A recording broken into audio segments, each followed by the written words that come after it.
Liloba ya Nzambe bongo ya seko oya bakoko na biso ekotikala seko na kombo ya Nzambe solo pona mokili mobimba. Solo se solo lelo ezali mercredi te kasi ezali mokolo ya yenga. Tozaka na ba réunion administratif na ba pokwa. Nde tokuta na groupe na biso ya administration pona to développer concept o bakoko bapesi biso nini to gérer ba makambo nyonso. Kasi ce to bimeli bino moi lelo ezali par rapport ya ba phénomène spatial o ezali ko salema na kati ya mokili. Malgré peuple noir azangi observation spatiale kasi biso ezali contrôler likolo na se. Ne ulusimba malobaki yango kolele ete vatotomba ngi muzulumbangi maoso matuvanga funza mizeimo bakaka banzila ngambulu zikimbangu kakwiza kwiza kaka kwiza sambono fulusu donc bakoto solo ebango malamu ete pourquoi toujours vivre à mabé il faut contrôler rappeler makambu to sama na likolo parce qu'il y a des phénomènes qui se passent sur l'espace mais mutu mutu loba batase likolo te mundela zo kwa mbuyeye watikala toujours na retard mais biso ba to tikala na simate to affronter ba mindele pona to la sageroute ba de nkili biso nde to za commencement biso nde to le ba mindele na maele ya mosko ya moto e nango pona to démontrer le lendo ya mvuluzi kimbangu. Donc lelo toza na tableau awa tozolobela makambo itali mouvement périodique di saison parce que la confusion ezali mutu mundu so amoni sanze peli kuna likolo couleur rouge abenga un éclipse. Or toza na deux sortes d'éclipses. Toza na éclipse lunaire ya sanza, toza na éclipse solaire. Éclipse solaire ezali mariage ya moi na sanza ekutanaka. Mais moi nde mutu absorbaka une partie de la lune par rapport ya rotation du parcours naï. Nde flashaka biso sikoyo lumière des désastres. Mais il y a une différence entre parcours ya sanza face au rayon des étoiles. Ça produit des couches spatiales. Kasi ba couche spatiale mususu ezali produit par la pollution naturelle des produits oyo biso tozo ko utiliser awa na mokili. So to utiliser mo négativement et sali ba pollution artificielle et que ko condamner couche to pe et que ko freiner to pe et que ko perturber l'évolution réelle du fonctionnement spatial au Nzambe ataka na mokili. Yango to ba ngo chaque fois que na monde entier sanza azana mukie parce que sanza okota na mabele mbala 50 fois. Donc sanza ndenga dana mukili lekisa na munene sanza okota na mukata mukili mbala 50 fois. Kasi mukili robaki ezana 510 millions de kilomètres carrés. Grandeur même. Et tolobaki yango poeleke moi aleki mukili na munene parce que azali na grandeur ya 1500 000 fois. C'est que mon kilo est au côté de moi, il m'a 1500 000 fois. Donc, moi, il y a tina sama belle, tina ba monde planétaire. Et si comme il y a vandaka, donc si comme il y a bombanaka, c'est que il y a na ba planète par rapport il y a Nzambe créé qui va siège. Il y a pas de déplacement après vie physique, to comme on va vie spirituelle parce qu'il y a pas que na vie physique, to ou tarana nous spirituellement. Ndé to comme on va zemi na maman. Donc il faut trouver la réalité et à mon tour formula moi page muke makambo etali mouvement périodique de saison parce que tout le monde a une information rectangle qui les 8 oh les 9 oh ceux qui les 10 ceux qui les combien mon lit est à 3 jours tu démentira qui mensonge wana ya ba prophétie oh ba bazo pesa bi pesa ya kokosa kato ko bangisaka baninga na bango bato mwindu par rapport ya ba information oyo bazoyoka na ba Portugal na ba France. Ça veut dire réalité ya nzambe tozela français te aya olakisa biso. Donc tokoti sikoyo na mouvement périodique de saison parce que bato babai molili ekota 3 jours biso toboyaki yango tobai te molili moko te ekota 3 jours molili ekota mokolo oyo tofungwama tadima yo. Mais na kati ya éclipse ezalaka na bachangement climatique to na changement oyo toza kobenga lokola ya bamouvement désastre eflashaka kaka ana mokili biso nde tokomona démonstration. Mais tobandi nanu mouvement périodique, mouvement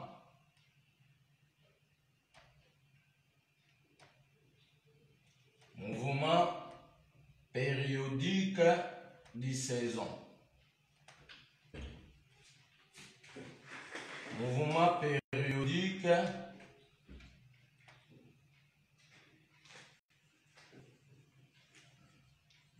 de saison.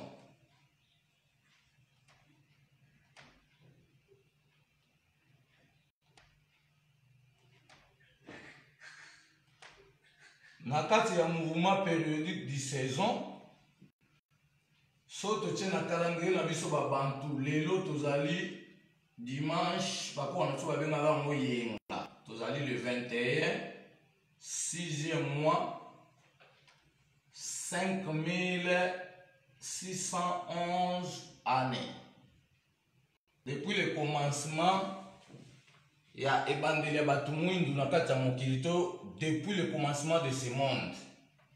Parce que chaque peuple faut démontrer calendrier na. Na calendrier ba mindele lelo tozali le 9 je crois. Lelo tozali le 10 5e mois 2020.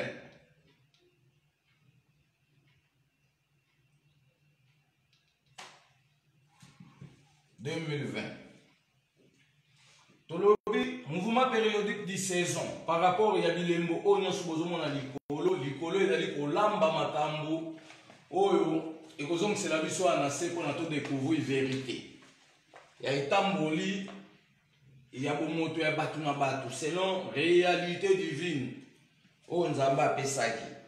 Tolobi mouvement périodique de saison bamakambo tu oyo bozomona tobenga mouvement périodique de saison tolobi ezali manifestation ya sanza na passage auprès des rayons des étoiles nde epesaka production de couches spatiales pe circulation du mouvement linéaire face aux étoiles ezali kopesa production de chance ya bato na kati ya mokili.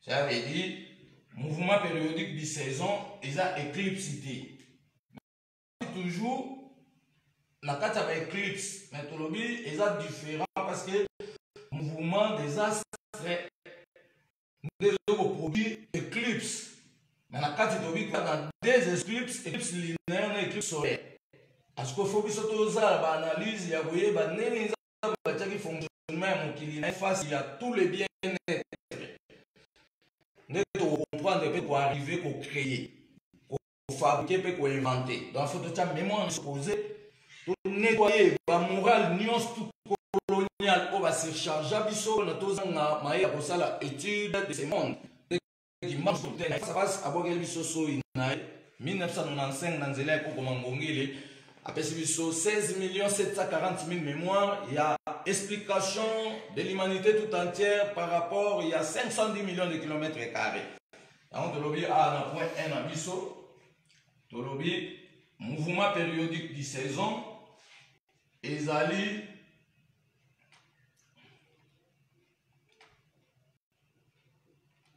manifestation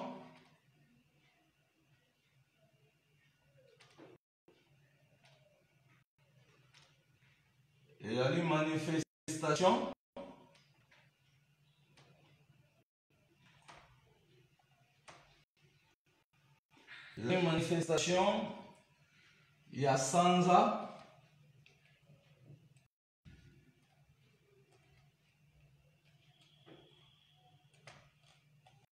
il y a des manifestations à sanza na passage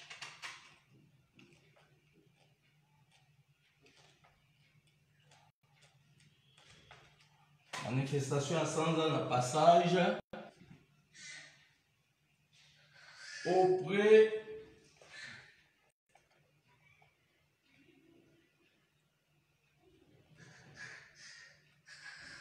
des rayons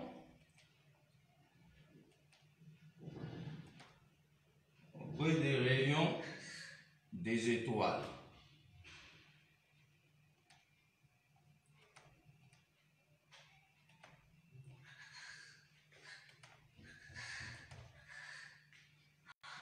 Des étoiles. Nde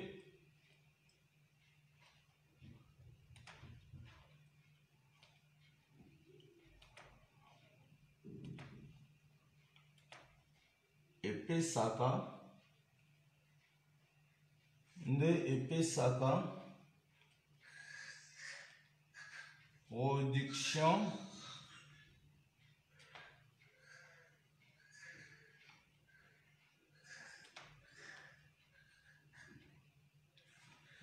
production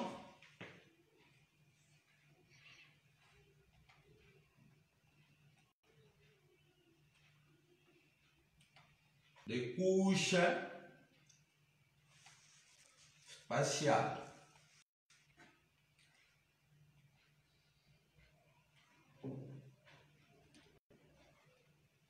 Des couches spatiales, P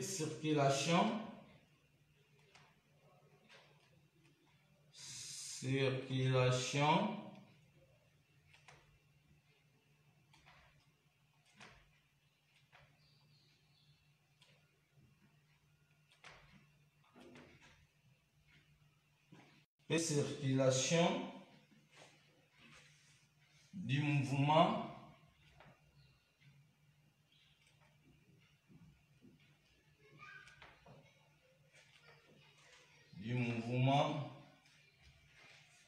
circulation du mouvement linéaire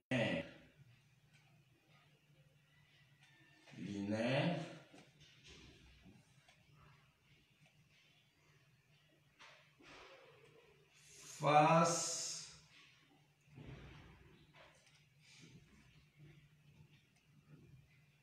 aux étoiles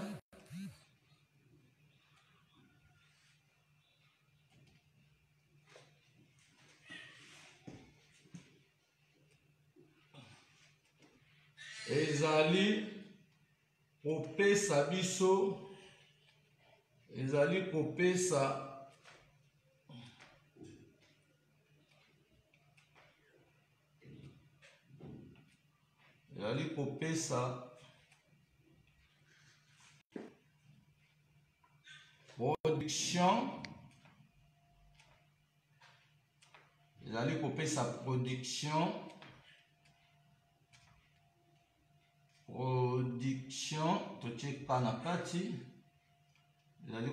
production des chances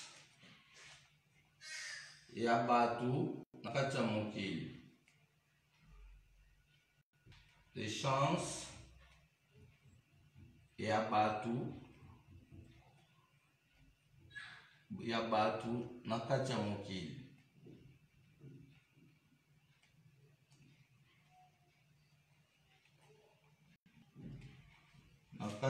ya mokili.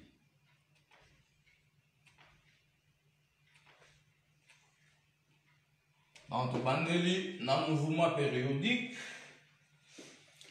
tolobi ezali tout simplement manifestation ya sanza na passage auprès des rayons des étoiles ne epesaka biso production des couches spatiales pour protéger l'atmosphère, pour couche ozone.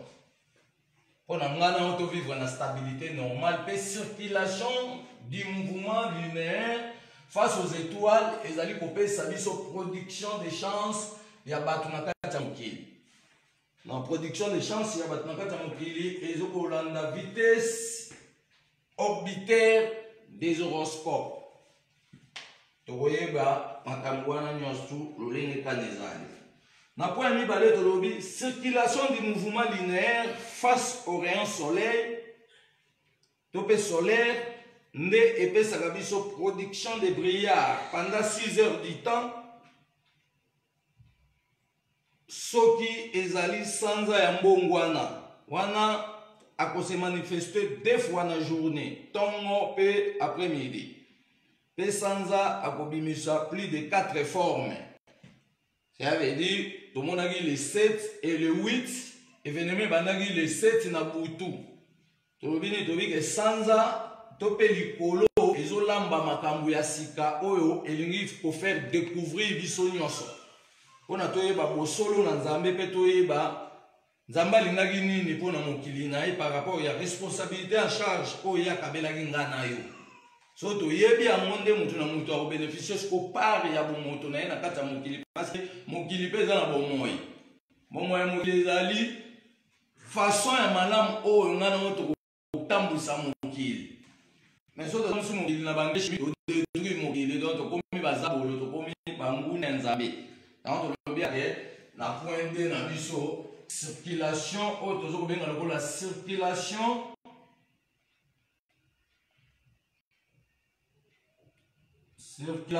des mouvements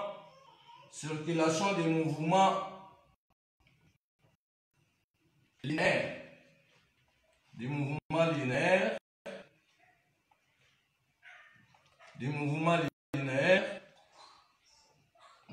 linéaires face aux rayons solaires. Dans circulation des mouvements linéaires face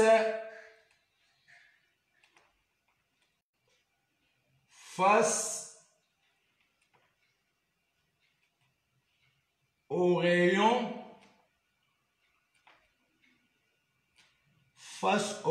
solaires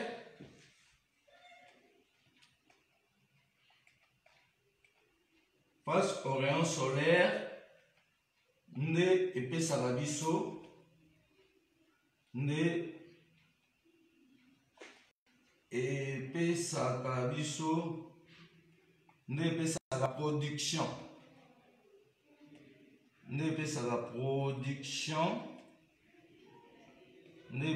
production de brouillard.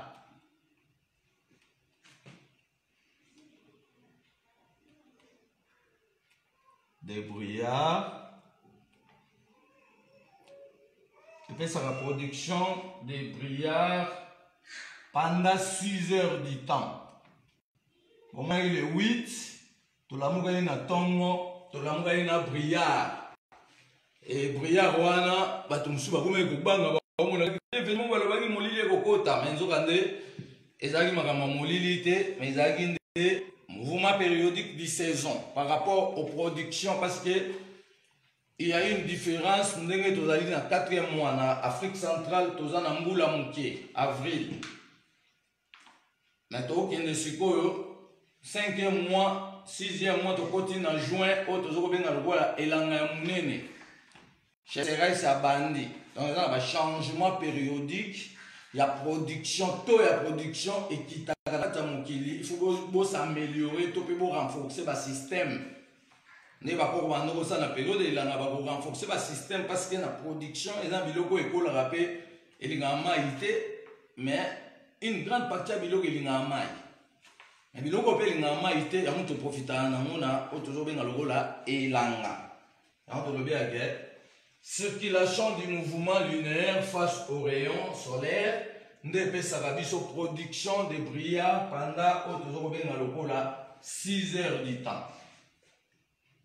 Bon, on a eu les 8, tout la monde a tongo, brillant d'ailleurs, koloti, 11 heures comme ça, les colas salimons au fond, moi, ya bimi, 12 heures, mbalamoko, 13 heures, 14 heures, brillant la zone, il soit maintenant 7 heures, 15 heures jusqu'au delà, les colas au fond, ça dépend aussi à la partie du monde. Oh, parce que tu as une partie chaude, tu as une partie haute, tu as une roi ya malili. Donc, tu as dit que brouillard wana esalaka 6 heures du temps. Soki ezali sanza ya bilembo. Soki ezali soki ezali sanza ya bilembo, soki ezali sanza ya bilembo, wana sanza ya bilembo. Soki ezali sanza ya bilembo, soki ezali sanza ya mbongwana olimbisi, soki ezali sanza ya mbongwana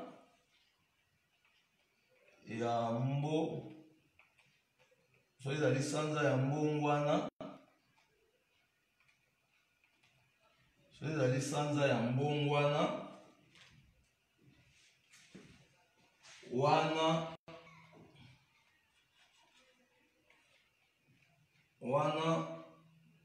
akomanifeste, akose manifester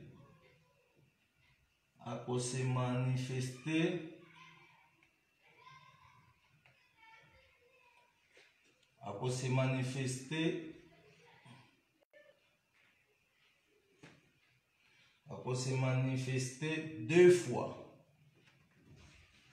Alors se manifester deux fois na journée.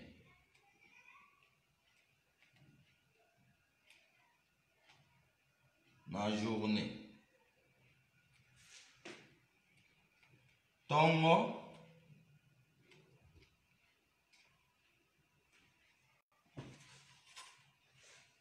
mpe après-midi.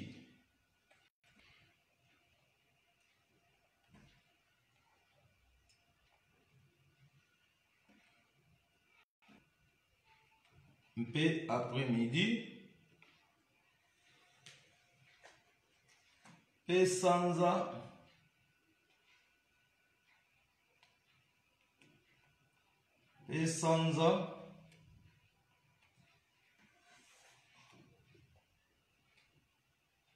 akobimisa,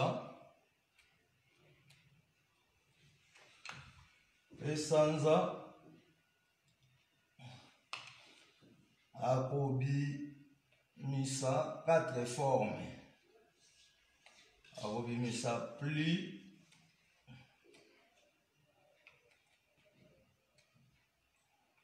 de 4 formes.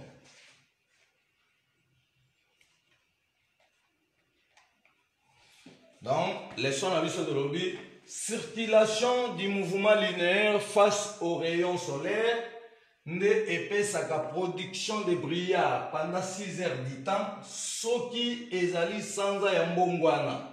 Wana a se manifester 2 fois dans la journée, tongo pe après-midi. Et sanza a kobimisa plus de 4 formes. Wana tobomi, tozongeli awa tolobi, mouvement linéaire et le mouvement périodique du saison. 1. Ezali manifestation à sanza, na passage auprès des rayons solaires, des étoiles, et sa production de couches spatiales. Et circulation du mouvement linéaire face aux étoiles, et sa production de chances yabatunakati mokili. Na point de circulation du mouvement linéaire face aux rayons solaires, topé solaire, et sa production de brouillard pendant 6 heures du temps. Soki ezali sanza ya mbongwana wana akose manifester 2 fois na journée, tongo pe après-midi. Pe sanza akobimisa plus de 4 formes. Tobomi. Tokoti na partie 3. La partie 3.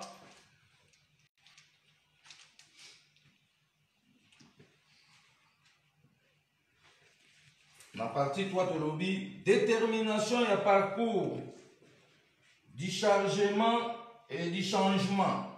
Non, détermination et parcours du changement, limite des affaires. Yabamakambu yakala. Chaque époque est sengeli to développer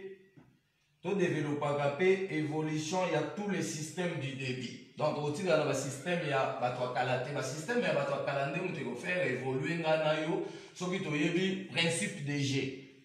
Tu peux te système. Tu bandit awa, tu moni sanza il abimi boye. Sanza oyo abimi boye atieli biso trace na ye A na C. Nde tobengi yango elembo ya détermination.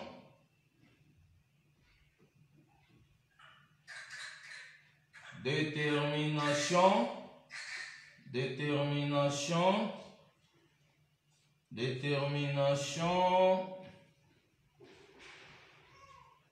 Il y a parcours. Détermination, il y a parcours. Détermination, il y a parcours du changement. Détermination, il y a parcours du changement. Changement.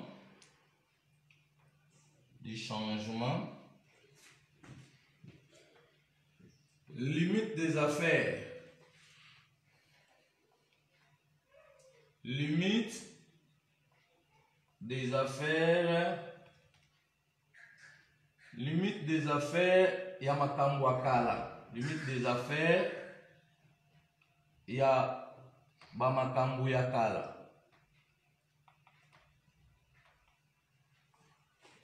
Il y a makambo yakala.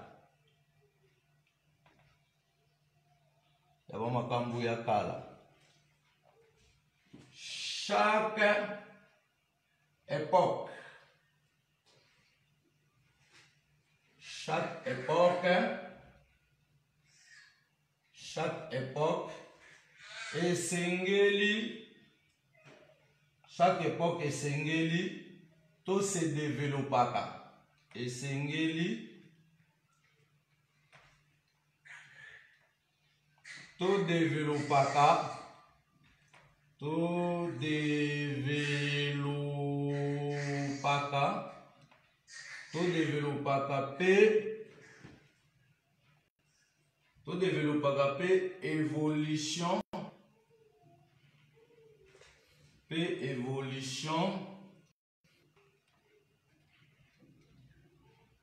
Évolution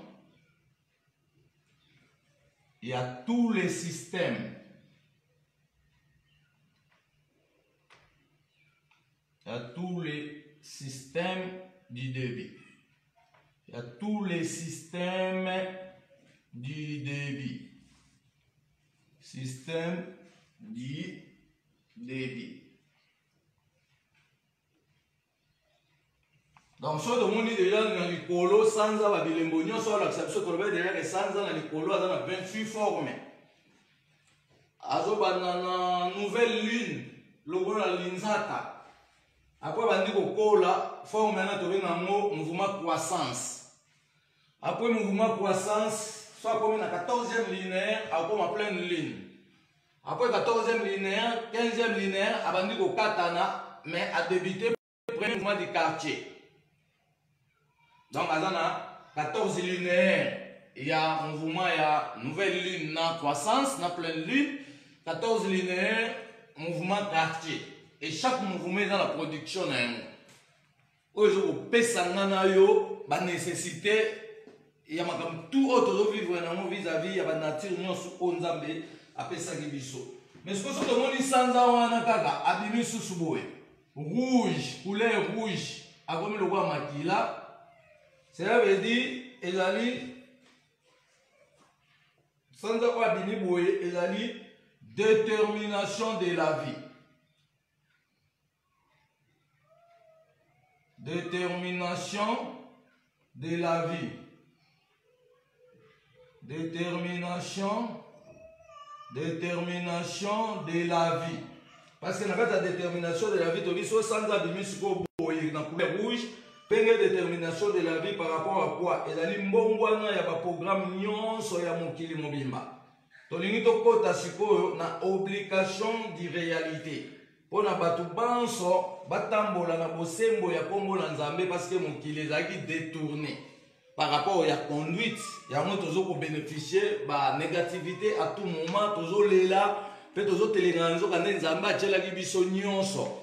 Est-ce qu'on peut bénéficier revenir à nyonso on zamba pesa qui biso et sengeli to zongi sa mokili siko na voie positif. Voix positive et boma makamwetali correction. Voix positive et boma makamwetali ba guerre nyos bozo monde. Voix positive et boma makamwetali ba religion nyos ya mokili. Voix positive et boma makamwetali ba injustice. Parce qu'on va vivre une égalité parce que mokili eza yote. Yo boya okuta mokili. Autant yo okuta mokili landa mibeko ya bato kala o batambusaka mokili ba logique des affaires nini ya continuité to ya fonctionnement to ya tamboli o bon batikaka ya mwana nde balua oyo eko gérer mobimba ya bo moto nanga na yo. Donc tolobi sanza so abimi boye ezaka détermination de la vie. Dans la détermination de la vie parce que vie na biso na couleur rouge makila. Et le roi vit dans la couleur rouge, il y a mon père, et sa couleur, il ça a pour casser pour nous décider. Dans mon état, il y a bon mot, il y a auto likambu, il y a bon moto na yo.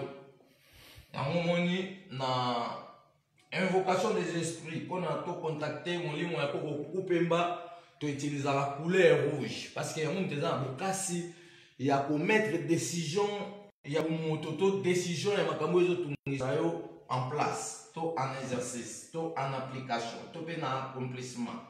Tout le bi, ezali mbongwana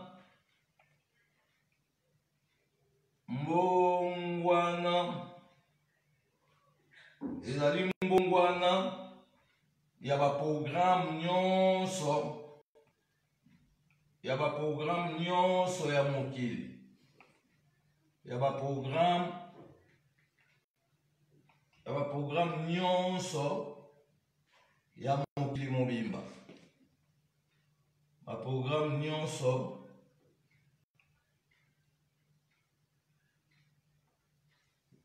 ya mokili mobimba. Ya mokili mobimba. Ya mokili mobimba. Tolingi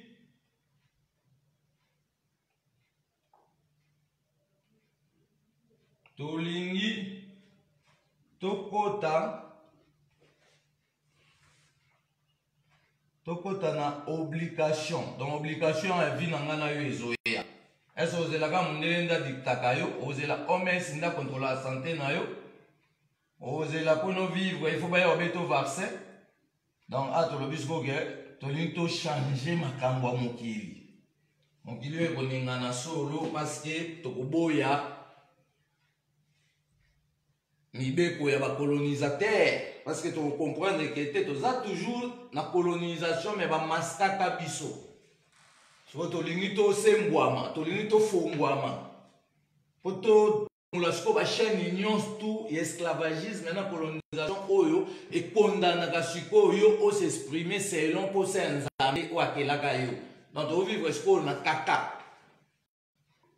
Parce que les gens forment on nzamba saela gi yo vivre na bomoto ya pesa ki yo mais ba changer selon batu groupe batu esangani et si ba bebe ko mongo ko mo condamner sikoyo mobimba ya manso o nzamba chaki ya sikoyo to botem ko na ko libéraliser ba forme on a su balolenge on su fait la libre juste équitable pour na mutu à présenter offre ya misala o ebombami na kati ya bomoto na ye parce que mutu tout aza utile. Oyo tango yekoki, oyo tango yekoki, oyo tango ya nzambe. Akoya kozwa babona mina ye, oyo tango kitako, toko la kimbangu na Kongo. Oyo tango yekoki, oyo tango yekoki, oyo tango ya nzambe. Akoya kozwa babona mina ye, oyo tango kitako, toko la bakoko na Kongo. Toko yembela kanzambe, ya bomoi, ya mbuya, boya to yembela ye. Tokumisa kanzambe, boya. Tokumisa nzambe, boya tokumisa ye. Boya ka banso, tokumisa kanzambe. Ye ajali na bomoi ya seko. Boya kabasoto kumisa kanzambe. Lokumuna biso bobele nzambe toyebi bana Congo boyaka banso tokumisaka nzamba bakoko na biso bana Congo boyaka banso tokumisaka nzamba bakoko na biso bayindo banso boyaka banso tokumisaka nzamba bakoko na biso oyo tango yekoki Biblia mukanda ya kindoki Biblia mukanda ya kindoki Biblia mukanda ya kindoki Banafrika bosomba te Biblia mukanda ya kindoki Biblia mukanda ya kindoki Biblia mukanda ya kindoki Bana Congo bosomba te. Donc Bible mukanda ya bandoki mukanda ya batu mwindu ya mweye pona mutu mwindu nyonso akota na étude ya koyekola tous les bien-être à travers correspondance et écriture, parce que ce dossier est l'écriture européenne, anglais,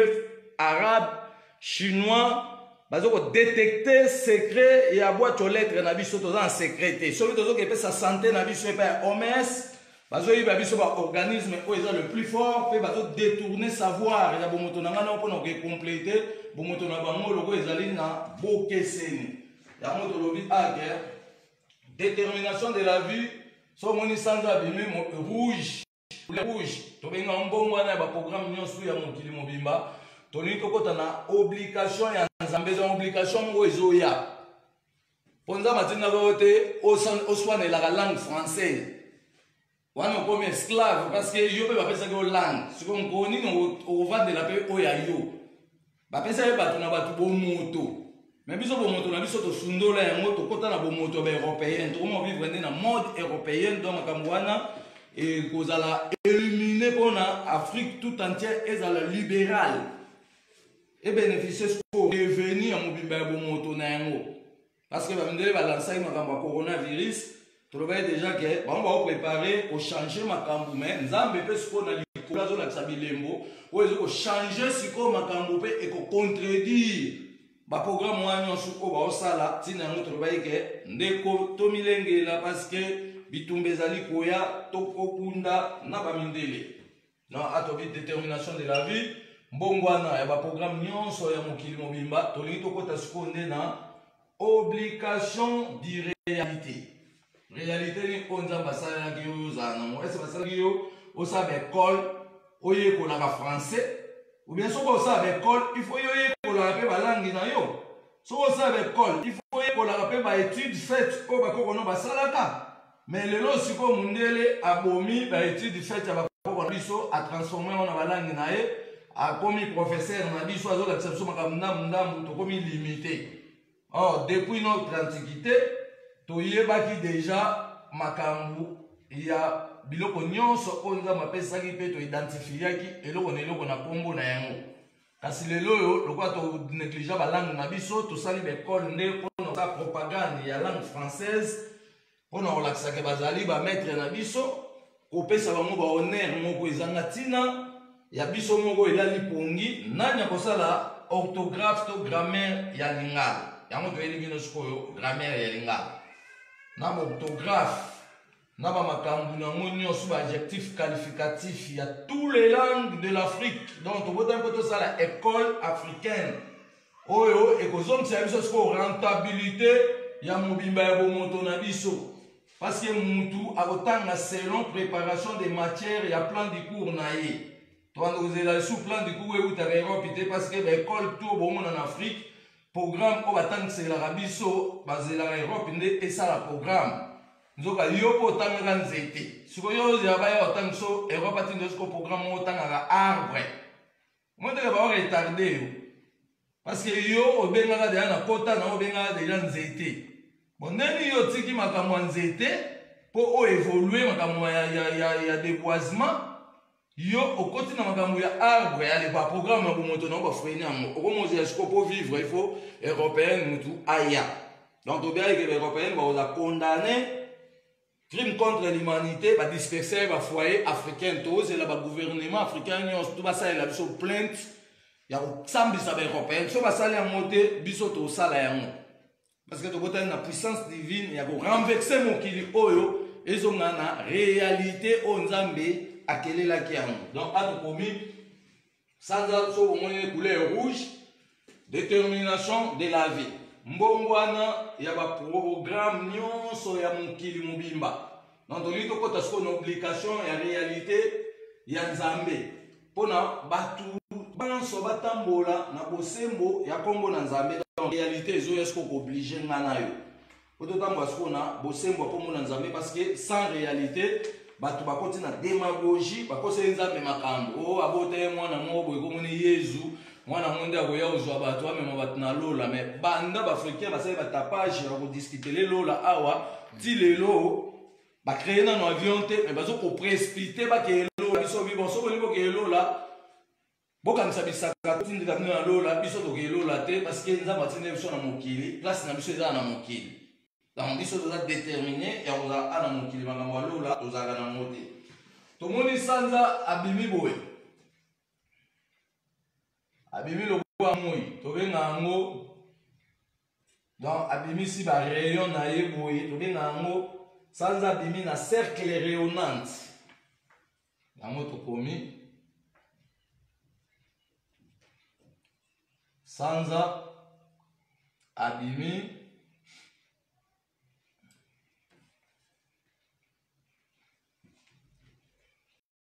na cercle rayonnante.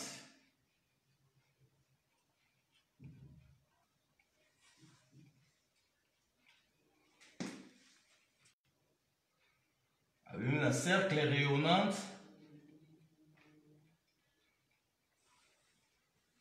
sans abîmer un cercle rayonnante égale maele ya sika.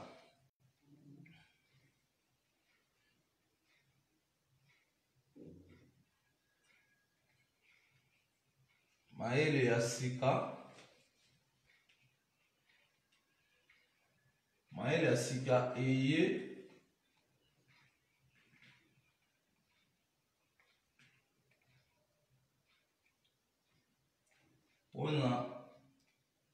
on s'est déchaîné.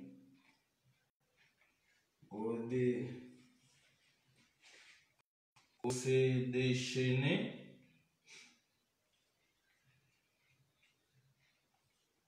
Maëla sikeye pour se déchaîner. Na buumbu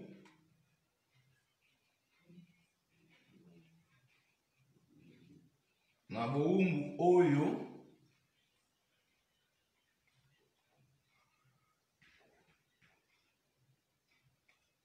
ekanga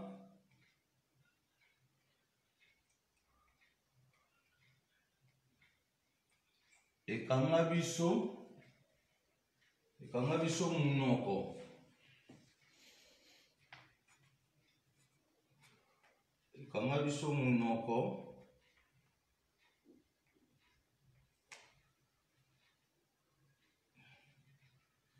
liboso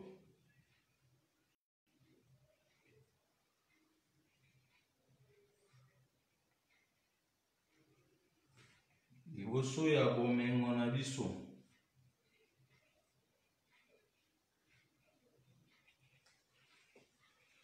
Liboso ya bomengo na biso.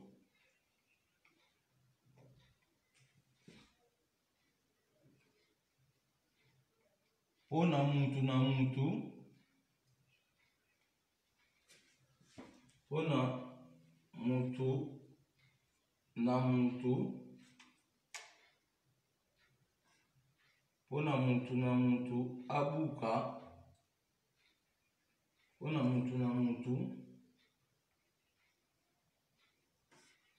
abuka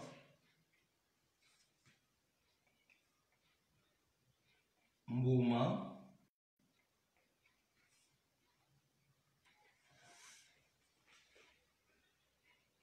ya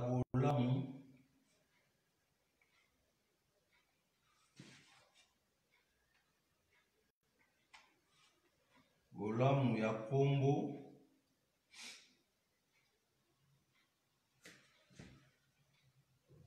kombo na Nzambe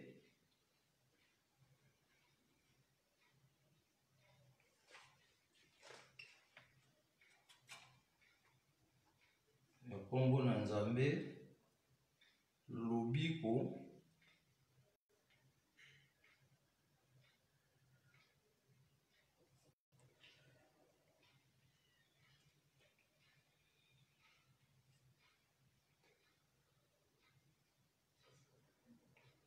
lobiko ya tango nyonso. Donc makambo tozoloba eza makambo ya Kongo asika. Kongo wana yo ozobundela Kongo ebonga. Kongo ebonga so tosali lolenge ya Kongo. Kongo ebonga te na coopérative ya démagogie. Bakonzi bavandi kobimisaka minere kokenda bapesa baminere bapesa bango bafombongo bapapier. Bango bayebi na bango valeur en matière première te. Bango mato bango ozopesa bango kizunguzungu kobala basebele kotonga bandako kosoma bamituka bazokanisa ke vie ya lix onzamba asalaki ezalaki nde kotambola na bambongo ya papier na bajip. Asikoyo bazokosoutenir création invention te ya peuple mpona tocréer mpe bamateriel parce que bamakambo wana nyonso eza gouvernement nde moto akozwa babudget ya mboka azwi écriture oyo atiango na baekole. Tobomi na l'école nyonso ya européenne parce que kuna ba enseignement tout bozotanga wana ezali surchargement. Makam tout bazotangisa na l'école bako na so da ba yekolaka. Babengaka sanza.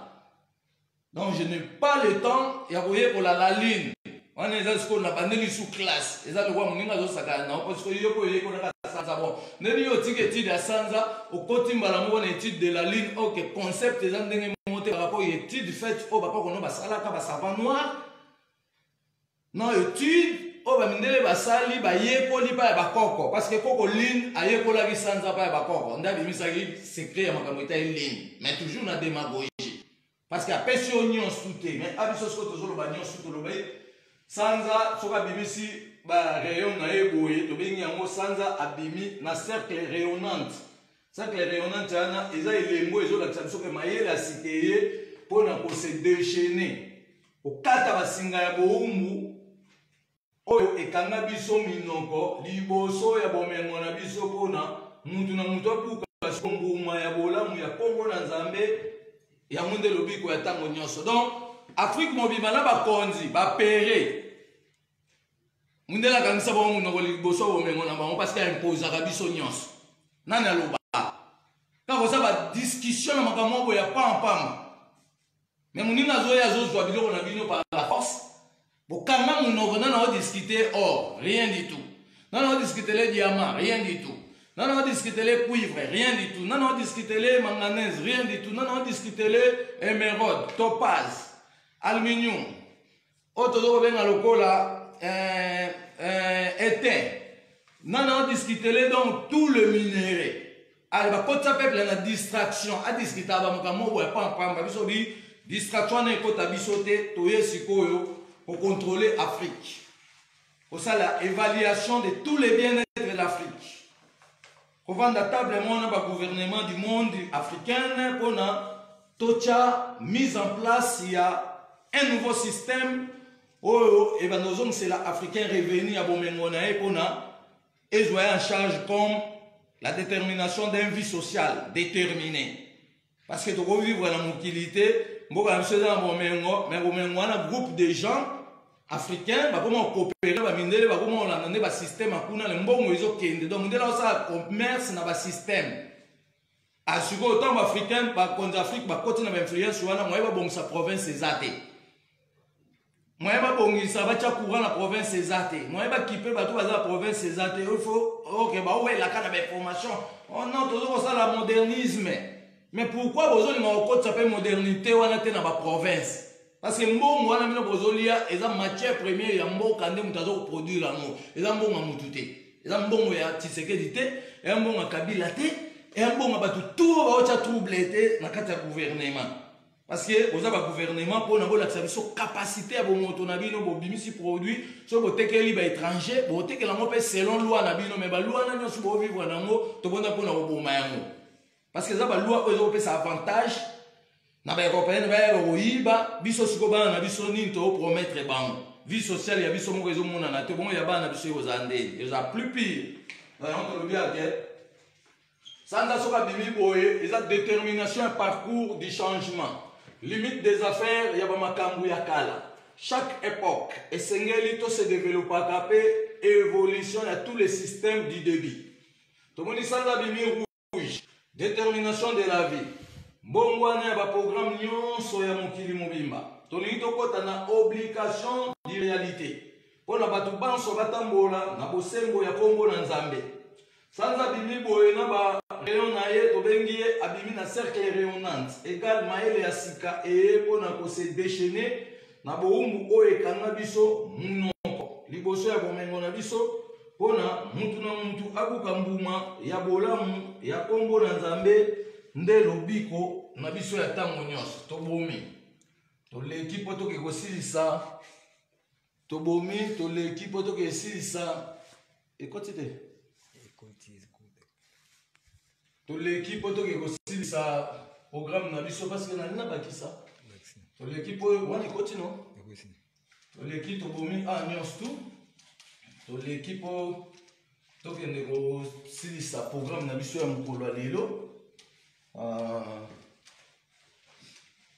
programme na biso ya mukolo lelo bana to ici première page tu es na deuxième page to lobby séparation ya nyonso mpona mutu na mutu asalela kiboye na bosolo mpona to bénéficier revenu du commencement ya chaque parcours ça veut dire tomoni elembo oyo ekaboli boye tobengi yango séparation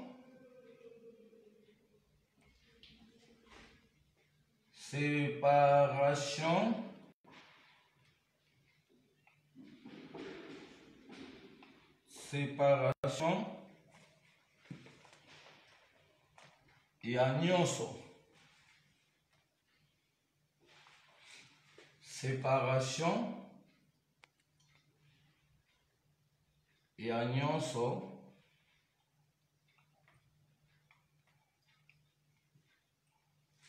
séparation ya nyonso pona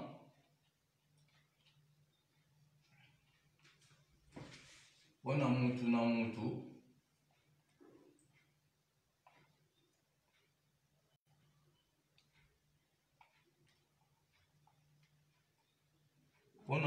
mutu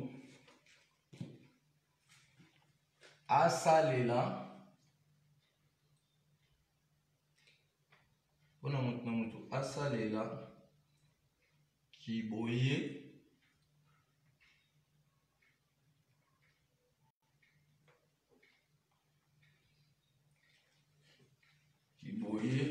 na bosolo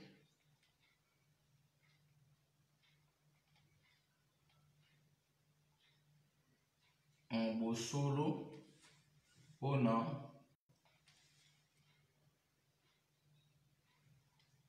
to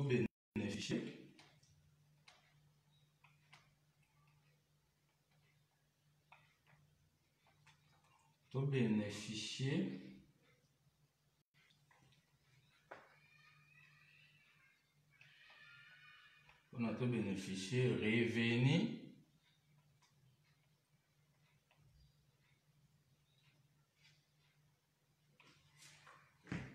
et à chaque parcours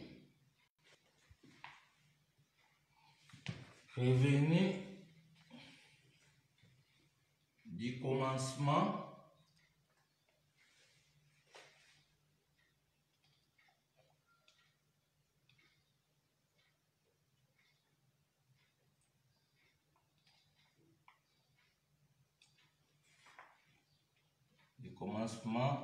et à chaque parcours.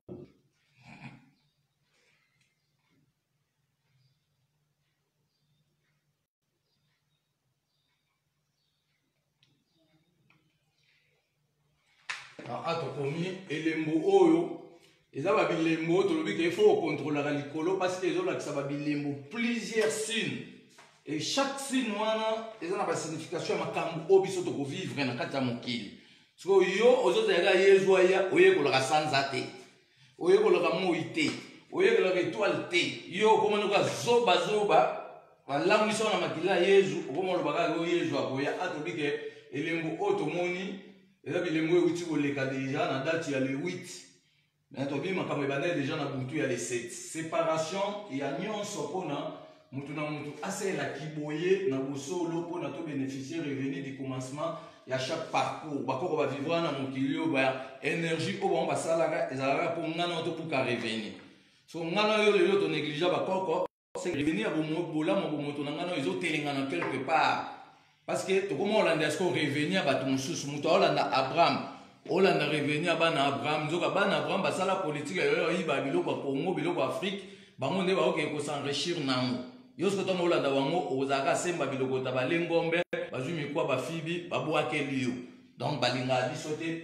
prevaneke azali kopie biso mais tolobi makambo oyo tu euti koleka à partir ya le 7 jusqu'à le 8 tine tozoparcourir nango eza éclipse te kasi ezali fréquentement ya sanza face au rayon solaire pe barayon des étoiles pamba te mpona production de chance ya bato na kati ya mokili esalamaka selon vitesse orbitaire de la ligne face aux étoiles. Ça veut dire qu'il faut la vitesse orbitaire à chaque planète. Il faut parcourir dans quelle vitesse pour un objectif.